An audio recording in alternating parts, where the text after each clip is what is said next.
모든 종교가 다 그렇지만 기독교는 믿음을 강조합니다. 특히 성경이 예수를 믿는 믿음으로 죄 용서를 받아서 구원을 얻는다고 가르치기 때문에 기독교는 다른 종교들보다도 훨씬 더 믿음을 강조하는 것으로 보입니다.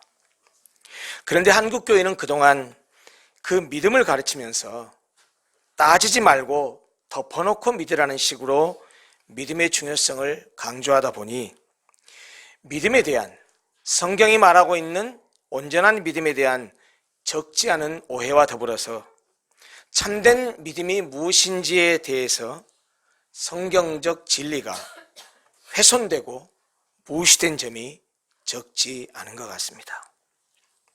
구원을 얻기 위한 필수 조건은 예수님을 믿는 믿음입니다. 구원을 얻기에 충분한 조건도 예수님을 믿는 믿음입니다. 죄인인 우리가 죄 때문에 심판받아 지옥 가야 하지만 우리의 죄를 대신해서 죽어주신 예수 그리스도를 믿는 믿음만 있으면 구원받아 영생을 얻는다는 것이 성경이 가르치는 구원의 진리에는 틀림없습니다. 그런데 우리 기독교가 믿는 신앙, 즉 성경이 가르치는 진리는 행함이 없는 단순한 믿음, 행함이 없는 추상적인 믿음, 삶이 없고 삶을 도외시한 덮어놓고 믿는 믿음을 이야기하지 않습니다. 성경은 믿음과 더불어서 삶을 이야기합니다. 아니, 믿음은 궁극적으로 삶을 위해서 필요한 것이라고 강조합니다. 성경이 말하는 진리는 우리가 믿어야 할 것들과 우리가 행해야 될 것들로 구성되어 있다는 말입니다. 결국 믿음과 행함은 기독교 신앙에 있어서 동전의 양면과도 같아서 어느 하나도 소홀히 하거나 무시해서는 안 될 중요한 두 수레의 바퀴와 같다라고 말해도 과언이 아닙니다.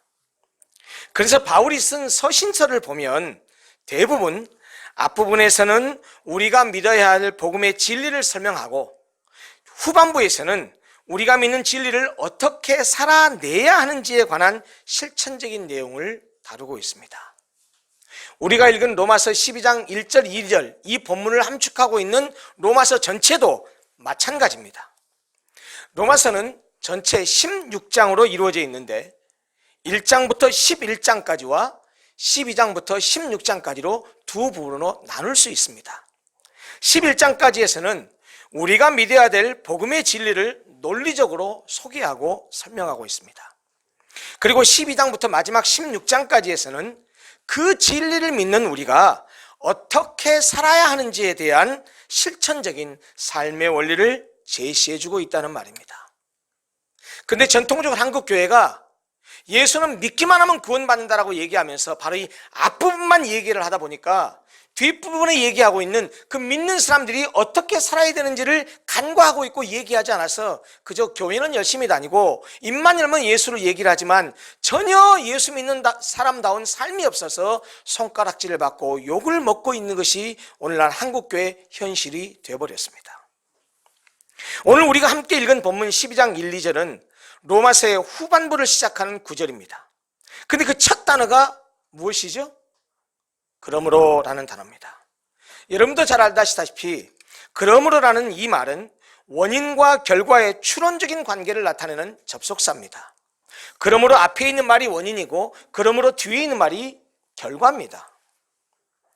다시 말하면 이 그러므로라는 말을 중심으로 해서 바로 앞의 내용에 대한 결론이 지금부터 시작되고 있다라는 사실을 지금 그러므로라는 말이 알려주고 있다는 뜻입니다.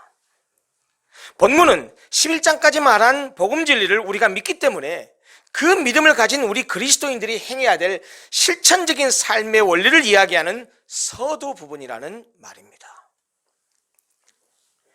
우리가 예수를 믿는 신앙생활을 할 때 절대로 간과하지 말아야 할 매우 중요하고도 중요한 신앙의 핵심적인 내용이 있습니다. 신앙의 핵심 가치가 있습니다. 그것은 복음 진리에 대한 믿음과 우리의 실제적인 삶은 원인과 결과처럼 매우 긴밀하게 연관되어 있다는 사실입니다. 성경이 가르치는 바는, 기독교 신앙이 가르치는 바는 믿음 따로 생활 따로, 신앙 따로 삶 따로, 교회 생활 따로 사회생활 따로 일 수 없다라는 것입니다. 성경은 절대로 그렇게 말하지 않습니다. 우리 신앙은 곧 행함으로 옮겨져야 되고, 교회에서 하는 생활은, 교회에서 하는 신앙생활은 사회생활로, 가정생활로 이어져야 된다고 말합니다. 신앙과 삶이 결코 분리될 수 없다고 말합니다. 아니, 더 직접적으로 말하면 신앙은 삶입니다. 믿음은 삶입니다. 성경이 가르치는 복음은 전인격적인 반응을 요청하는 실천적인 진리입니다. 복음은 추상적인 지식, 사변적인 지식, 관념적인 지식이 아닙니다. 삶을 위한 실천적 진리입니다. 그렇기 때문에 기독교 신앙은, 기독교를 믿는 믿음은 삶으로 나타날 수밖에 없다라는 것입니다. 여러분, 그래서 우리가 너무나 잘 아는 야고보서에서, 행함을 강조하는 야고보서에서 뭐라고 말씀하십니까? 영혼이 없는 몸은 죽은 것이죠. 영혼 없는 몸이 죽은 것처럼 행함이 없는 믿음은 죽은 것이니라 라고 말하고 있습니다. 온전한 기독교 신앙은 성경적 진리에 관한 분명한 인식과 그에 대한 믿음, 그리고 그 믿음에 근거한 삶으로 이루어진다는 것입니다. 성경적 진리는 믿되 그에 따른 삶이 없거나 열정적으로 신앙생활은 하지만 성경적 진리를 모른 채 열광만 하는 것은 둘 다, 모두 다 잘못된 반쪽짜리 신앙입니다. 성경에 대한 복음적 진리를 분명히 이해하고 믿고 확신해야 되고, 그리고 그 확신한 바대로 삶 속에서도 열정적으로 열심을 다해서 주를 따르는 그런 신앙의 모습도 있어야 한다는 말입니다. 신앙과 이성, 지성과 영성은 균형을 잡혀야 되고, 균형을 잡아야 되고, 그래야 건강한 신앙, 건강한 교회가 될 수 있다는 말입니다. 그렇듯이 믿음도 역시 마찬가지입니다. 신앙도 마찬가지입니다. 믿음과 행함, 신앙과 삶이 균형을 이루어야 됩니다. 아니, 믿음은 행함이고 신앙은 삶이라는 사실을 절대 잊지 말아야 합니다. 그런데 본문은, 우리가 읽은 이 로마서 12장 1절 2절 말씀은 신앙의 실천적 원리를 제시하기 시작하면서 맨 앞에 서두에서 무엇을 강조하고 있습니까? 오늘 우리가 읽은 본문 말씀 1절 마지막 내용이 뭡니까? 그러므로 형제들아, 내가 하나님의 모든 자비하심으로 너희를 권하노니 너희 몸을 하나님이 기뻐하시는 거룩한 산 제물로 드리라. 이것이 바로 너희가 드릴 영적 예배니라 라고 말하고 있습니다. 신앙의 실천적인 원리를 제시하면서 맨 먼저 예배를 강조하고 있다는 말입니다. 그렇습니다. 신앙생활에서 가장 중요한 것이 무엇이냐고 묻는다면 그건 예배입니다. 예배보다 우선할 수 있는 것은 아무것도 없습니다. 우리는 예배라고 하면 주일 예배와 같은 예전적 예배만을 생각합니다. 삶의 예배라는 의식은 별로 없습니다. 그러나 오늘 본문은 믿음으로 구원받은 사람들은 일상의 삶을 예배로 드리는 자가 되어야 된다고 가르치고 있습니다. 참된 예배란 자기 자신을, 자기 모든 것을 제물로 삼아 일상의 삶 전체를 하나님께 드리는 것이라고 말하고 있다는 말입니다. 본문은 먼저 형제들아 라고 부르면서 권면하기 시작합니다. 이 형제들이 누굽니까? 이 형제들은 육신적인 형제를 가리키는 것이 아닙니다.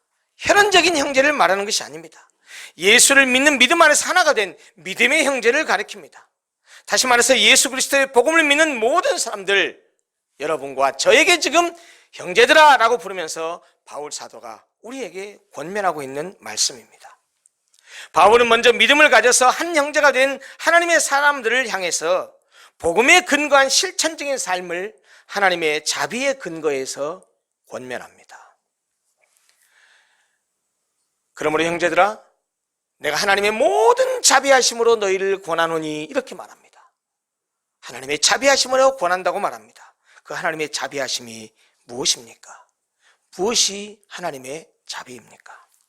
하나밖에 없는 아들 독생자를 보내셔서 우리를 대신해서 십자가에 죽게 하셔서 여러분과 저 같은 우리 죄인들을 구원하신 것, 그것이 바로 하나님의 자비하심입니다. 여러분, 상선벌악을 하는 것이 상식입니다. 못된 짓을 한 놈, 나쁜 짓을 한 놈은 벌 줘야 되고 착한 사람, 잘한 사람을 상 주는 것이 마땅합니다. 그런데 하나님은 의인도 아니고 선인도 아닌 우리들을, 죄인들을 구원하시고 살려내기 위해서 하나밖에 없는 자기 외아들을 십자가에 내어주셨습니다. 그것이 하나님이 우리를 사랑하신다는 증거요, 그것이 바로 하나님이 우리를 향한 자비하심입니다. 우리는 아들을 내주신 하나님의 그 자비를 깨닫기 전에는 절대로 하나님의 원하시는 바를 행할 수가 없습니다. 그래서 1장부터 11장까지의 구원의 진리에 대해서 확실히 알고 깨달은 그 믿음의 형제들에게 이제부터는 그 하나님의 자비하심을 아느니, 하나님의 자비하심을 깨달았으니 우리가 어떻게 살아야 되는지를 권면하겠다 하는 말이, 내가 하나님의 모든 자비하심으로 너희를 권하노니 하는 말에 담겨있는 뜻입니다. 하나님의 자비에 근거하여 복음의 실천적인 삶을 위해 주시는 본문 말씀의 핵심은 1절 말씀을 요약하면 어떻게 됩니까? 너희 몸을 하나님이 기뻐하시는 거룩한 산 제물로 드리라는 것입니다. 그리고 그것을 사도 바울은 영적 예배라고 말하고 있습니다. 예수 그리스도의 복음의 진리를 믿는 모든 믿음의 형제들이 그 믿음을 따라 살아야 될 실천적 삶의 핵심은 예배라는 것입니다. 성경은 우리의 몸을 거룩한 산 제물로 드리라고 권고하면서 그것을 영적인 예배라고 말했습니다. 우리의 몸을 드리라고 말했는데 여기서 말하는 몸은 글자 그대로의 뜻, 다시 말하면 이 육체, 육신, 이것을 가리키는 말이 아니라는 정도는 다 아시리라고 믿습니다. 여기서 말하는 몸은 전인, 우리 통전적인 우리 모든 자아를 가리키는 우리 인간 전체, 전인으로서의 나 자신 전체를 가리키는 말입니다. 본문이 말하는 너희 몸을 거룩한 산 제물로 드리라 그랬는데 이때의 너희 몸은 전인격적인 우리 자신을 뜻할 뿐 아니라 이웃과 세상 속에서, 그 세상과의 관계 속에서 구체적인 삶으로 표현되는 모든 일상적인 삶을 포함하는 뜻입니다. 그런데 본문은 바로 그러한 우리의 몸을 거룩한 산 제물로 드리라고 말합니다. 여러분, 너희 몸을 거룩한 산 제물로 드리라, 제물로 드리라는 말은 구약에 나타난 제의적 표현이라는 말입니다. 제사에는 여러분도 알다시피 반드시 무엇이 필요하죠? 제물이 필요합니다. 그리고 그 제물은 반드시 죽습니다. 양이든 송아지든 염소든 비둘기든 하나님께 제물로 드릴 때는 반드시 죽여서 제물로 드립니다. 살아있는 제물은 없습니다. 죽지 않으면 제물이 아닙니다. 그런데 본문은 뭐라고 말했습니까? 우리 몸을 어떤 제물로요? 죽은 제물이 아니고 산 제물로 드리라고 말합니다. 그리고 이것이 바로 영적인 예배라고 말합니다. 여러분, 제물은 죽어야 되는데 왜 우리의 몸을 산 제물로 드리라고 했을까요? 또 우리 몸을 산 제물로 드리라는 말은 무슨 뜻일까요? 산 제물의 산에 해당하는 헬라어 원어는 조산이라는 단어인데요, 이 단어는 현재 분사입니다. 현재 분사이기 때문에 우리말로 번역을 하면 지금 살아있는, 현재 살아있는, 이런 뜻이 됩니다. 그러므로 산 제물로 드리라고 했을 때의 산이라고 하는 말은 우리가 드려야 할 제물은 아까 말씀드린 대로 죽은 짐승이 아니라 살아있고 활동적인 우리의 삶 자체라는 뜻을 포함하고 있습니다. 우리가 드릴 제물은 죽은 짐승으로 드리는 구약시대의 제물과 달리 살아있는 나 자신이요, 내 삶 전체가 바로 우리가 드려야 될 제물이란 뜻입니다. 그것은 예수 그리스도로 말미암아 거듭난 삶을 사는 것을 의미합니다. 육신의 뜻대로, 내 뜻대로 사는 것이 아니라 내 안에 계시는 그리스도와 함께 나와 함께 사시는 성령님과 함께 사는 중생의 삶, 거듭난 삶을 의미합니다. 그렇기 때문에 그것은 내 고집과 내 아집, 내 기호와 내 경험과 내 방식을 주장하는 것이 아니고 그것을 내려놓는 것입니다. 자아를 포기하는 것입니다. 아니, 자아를 죽이는 것이라는 말입니다. 본문은 그것을 영적인 예배라고 말을 하고 있습니다. 우리 몸을 산 제물로 드리라고 하면서 구약적인 제사적인 개념을 빌려서 말했지만 우리가 드릴 예배는 구약적인 제사와는 전혀 다르기 때문에 산 제물로 드리라고 말씀하신 것입니다. 그런데 이런 나 자신을 하나님께 제물로 드리는 그런 영적인 예배는 구약시대의 사람들이 제사를 드릴 때 장소적인 제한을 받아서 성막과 성전이라는 장소적인 제한을 받아서 드리는 제사와는 전혀 다른 차원의 제사고 전혀 다른 차원에 드리는 제물이고 전혀 다른 차원의 하나님께 나아가는 방식, 바로 예배라는 말입니다. 여러분, 우리 그리스도인들은 어떤 사람들입니까? 성경이 뭐라고 말합니까? 우리 몸 자체가, 우리의 몸을 성경은 뭐라고 말하냐면 성령이 거하시는, 성령이 사시는, 성령이 들어와 있는 하나님의 성전이라고 말합니다. 고린도전서 3장 16절 성경이 이렇게 말합니다. 너희가 하나님의 성전인 것과 하나님의 성령이 너희 안에 계시는 것을 알지 못하느냐? 우리는 어떤 몸이라고 말합니까? 우리 몸이 하나님이 거하시는 성전이라고 말합니다. 하나님의 성령이 우리 안에 거하시는 그런 존귀한 하나님이 임재해 계시는 성전이라고 말합니다. 따라서 우리가 사는 삶의 현장이 바로 예배 처소입니다. 우리가 어디에 있든지 예배를 드릴 수 있다는 말입니다. 우리의 전인격과 삶을 제물로 드리는 영적 예배는 특정한 장소나 시간에 국한되지 아니하고 살아 움직이면서 생활하는 자체로 드리는 예배로서 우리가 사는 삶의 현장이 예배를 드리는 곳이요, 우리가 매일매일 맞이하는 구체적인 일상이 바로 영적인 예배라는 말입니다. 일상적 삶 전체가 예배라는 말은 우리 그리스도인들에게는 거룩한 것과 속된 것이 구분되지 않는다는 사실을 가르쳐 줍니다. 여러분, 적지 않은 그리스도인들이 이렇게 생각합니다. 교회에 사는 것은 영적이고 거룩한 일이고 일상에 사는 것은, 세상 속에 사는 것은 육적이고 속된 것이라고 생각합니다. 직업으로 말하자면 목사는 성직이고 성스러운 직업이고 회사를 운영하고 사업을 하고 장사를 하는 것은 속된 직업이라고 말합니다. 여러분, 절대로 아니옵시다. 그건 성경이 가르치는 진리가 아닙니다. 여러분, 성직이 무엇이 성직입니까? 거룩한 직업이 무엇이 거룩한 직업입니까? 성직과 속직을 구분한다면 하나님의 백성들이 하는 모든 직업은 다 성직입니다. 하나님의 백성들이 하는 모든 일은 성스러운 일입니다. 왜요? 무엇을 위해서 하기 때문에? 하나님의 영광을 위해서 하기 때문에. 하나님의 백성들이 하는 모든 직업이 다 거룩한 직업이고 하나님의 백성이 하는 모든 일이 다 거룩한 일입니다. 속된 직업이라고 한다면, 똑같은 직업이라고 할지라도 자신의 욕심을, 자신의 이득만을 위해서 일하는 세속적인 사람, 하나님을 모르는 사람이 하는 직업은 똑같은 직업이라 할지라도 그것은 그 사람들에게는 속된 직업입니다. 속된 일입니다.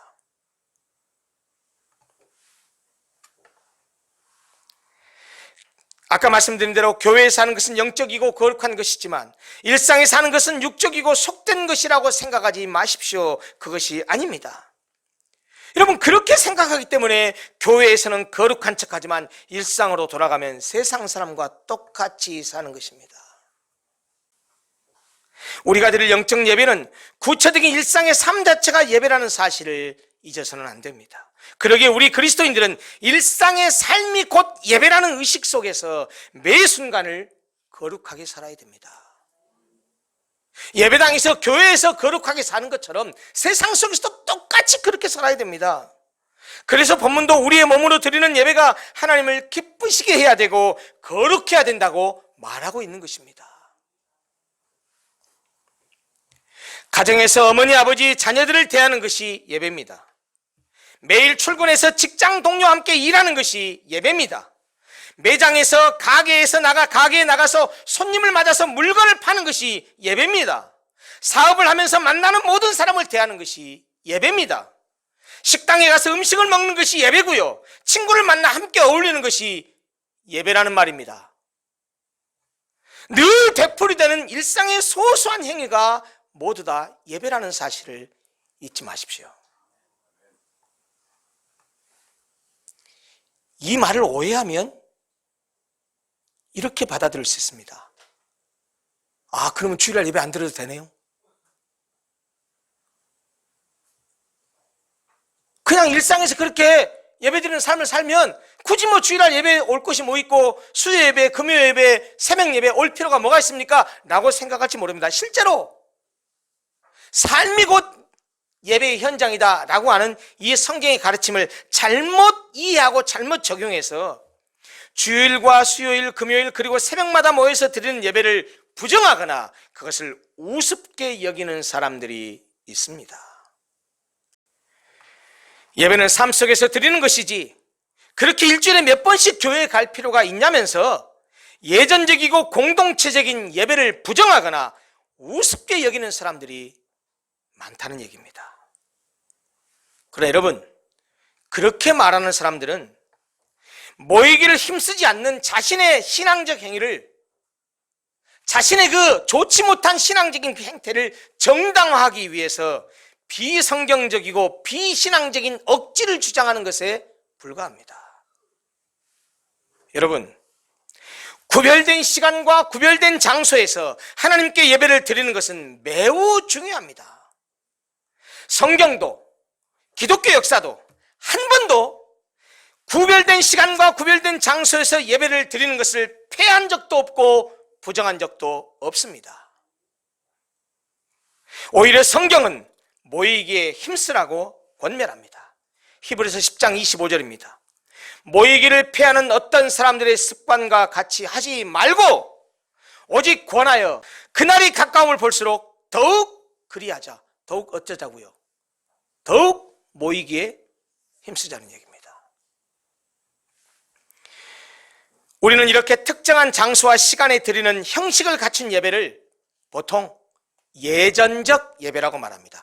지금 우리가 드리는 이 예배가 예전적 예배입니다. 형식을 갖춰서 드리죠.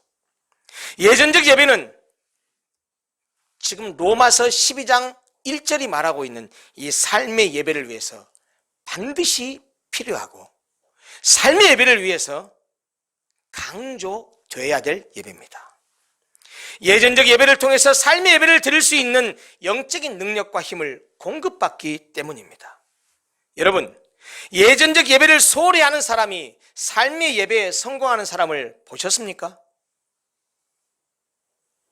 주일 예배를 우습게 알고 주일을 성수하지 않는 사람이 세상 속에서 믿음으로 살아가고 세상 속에서 삶의 예배를 잘 드리는 사람을 보신 적이 있냐고요? 공부를 잘하는 학생, 공부를 잘하려면 제일 먼저 1순위가 뭡니까? 좋은 과외 선생 만나야 됩니까? 좋은 학원 가야 됩니까? 첫 번째 1순위가 뭡니까? 수업 시간에 선생님 설명 강의 잘 듣는 학생이 공부 잘하는 첫 번째 비결이에요. 그것이 전제가 되고 과외를 하든 학원을 다니든 집에서 자습을 하든 그러지, 학교에서 하는 선생님 설명도 말씀도 안 들으면서 아무리 좋은 과외, 아무리 좋은 학원을 다녀보십시오. 공부 잘할 수가 없습니다. 여러분 기억하십시오. 여러분들의 삶 속에서 예배를 드리는 삶입니다. 그 예배는 말이죠, 예전적 예배, 시간과 장소를 정해서 드리는 예배를 우습게 여기는 그런 예배, 일상의 예배, 여러분 있을 수가 없습니다. 학교 생활 잘하지 않는 사람이 공부 잘할 수 있습니까? 교회 생활 잘하지 않는 사람이 신앙생활 잘한다고요? 천만의 말씀 만만의 콩떡입니다. 제가 본래 강조하는 것은 삶의 예배예요.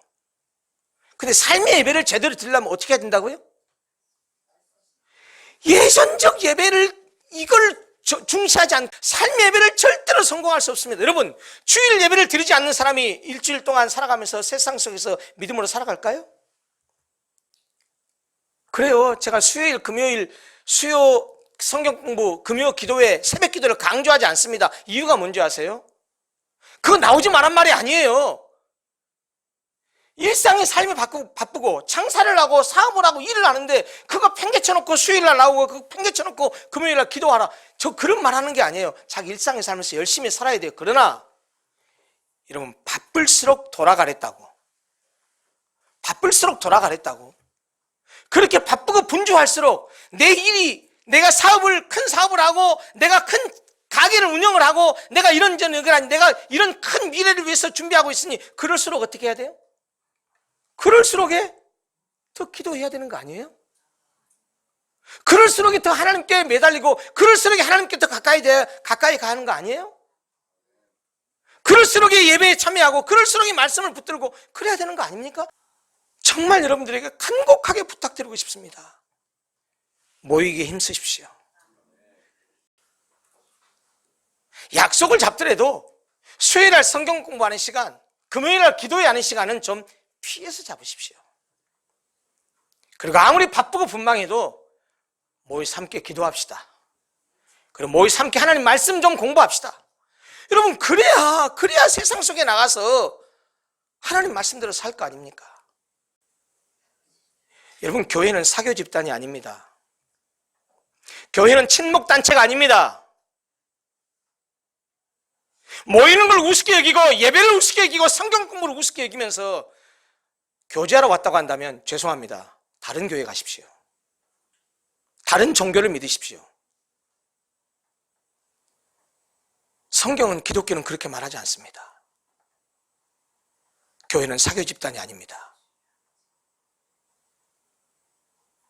모두가 다 죄인인 것을 인정하고 예수 그리스도의 그 구속의 은혜를 받아서 하나님의 은혜 없이는 살아갈 수 없는 존재입니다. 하나님, 나를 만져주시고 나에게 은혜 주시고 나를 변화시켜 주십시오. 여전히 육신적이라 세상에 가면 또 죄를 짓고 또 죄를 짓습니다. 하나님, 그러니 나에게 은혜를 베풀어 주시고 자비와 긍휼을 베풀어 주셔서 나를 좀 하나님의 사람으로 바꿔 주십시오 라고 하나님께 매달리고 하나님께 가까이 가는 것, 그것이 교회 공동체의 본질입니다. 바울은 2절에서 우리 몸을 거룩히 구별하여 산 제물로 드리는 구체적인 원리를 안내해 줍니다. 3가지를 제시했습니다. 첫째는 이 세대를 본받지 말라고 합니다. 이 세대란 우리가 살고 있고 우리가 속해 있는 하나님 없는 인간 본위의 세상을 말합니다. 악한 풍습과 타락한 생활 방식을 쫓아 사는 하나님 없는 세대를 가리킵니다. 바로 이런 세대를 본받지 않는 것이 우리가 거룩한 산제물로 드려 영적인 예배를 드리며 사는 길입니다. 2번째, 마음을 새롭게 하여 변화를 받으라고 말씀하고 있습니다. 세속의 타락한 시류에 마음을 빼앗겨서는 안 됩니다. 마음을 새롭게 해야 됩니다. 그래야 인격이 변합니다. 새롭게 창조된 피조물로서 날마다 삶과 전 인격을 그리스도의 형상으로 변화시켜 가야 합니다. 3번째, 하나님의 선하시고 기뻐하시고 온전하신 뜻이 무엇인지 분별하라고 합니다. 내 뜻을 따라 사는 자기 본위의 삶이 아니라 하나님의 뜻을 따라 사는 하나님 본위의 삶, 하나님이 기뻐하시는 삶을 살라는 말입니다. 우리는 지금 주일 예배를 드리면서 예배당에 나와 앉아 있습니다. 예배를 마치면 예배당을 나서게 됩니다. 그리고 오늘 주일이 지나면 내일부터 월, 화, 수, 목, 금, 토요일까지 모두가 다 우리에게 주어진 삶의 현장으로 돌아갑니다. 학생들은 학교로 돌아가고 직장인들은 자기가 다니는 직장에 출퇴근하면서 일해야 됩니다. 사업하시는 분들은 사람도 만나야 되고 거래처도 돌봐야 되고 자금도 끌어대야 되고 추진하고 있는 일들을 위해서 여러 가지 것들을 기획을 해야 됩니다. 많은 일들을 해야 됩니다. 일요일은, 주일은 예배를 드리는 날이고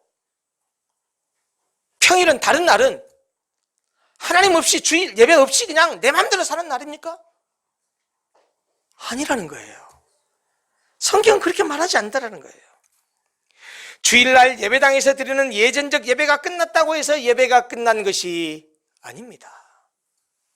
여러분, 예배는 주일에 예배당에서만 드리는 것이 아닙니다. 우리의 몸이 머무는 곳이 예배 처소입니다. 내가 사는 삶의 현장이 예배당입니다. 내가 사는 일상의 삶이 산 제물로 드리는 예배입니다. 우리가 사는 일상적 삶의 현장인 가정과 직장과 사업장 등 우리의 일터가, 우리의 삶의 현장이 삶으로 드리는 실천적 예배의 장이라는 사실을 잊지 마십시오. 우리가 실제로 행하는 학업과 교육과 장사와 사업과 청소와 설거지와 육아와 요리가 모두 다 하나님을 기쁘시게 하는 산 제물로 드리는 영적 예배라는 사실을 잊지 마십시오. 우리가 일상의 삶을 살 때 전인격과 삶을 들여 하나님을 예배하되 흠과 점이 없는 거룩한 제물로 드려지듯이 그렇게 거룩하고 하나님이 기뻐하시는 삶을 살아야 합니다. 그것이 우리가 드릴 참된 예배요, 그것이 우리가 드릴 영적인 예배입니다. 삶의 예배를 성공하고 삶의 예배를 잘 드리려면 시간과 장소를 정해서 드리는 형식적이고 예전적 예배를 중시하십시오. 절대로 그 모임을 우습게 여기지 마십시오. 할 수만 있으면 모이기에 힘쓰십시오. 모여서 함께 예배하고 말씀 공부하고 기도하면서 영적인 능력과 영양분을 공급받아서 이 험하고 악한 세대의 세상 사람과 함께 살아가면서 넘어지지 않고 예배에 성공할 수 있는 그 자양분을 예전적 예배를 통해서, 공동체의 모임을 통해서 꼭 공급받으시기 바랍니다. 모이기 힘쓰는 사랑하는 모든 성도들이 됐으면 좋겠습니다. 기도하겠습니다.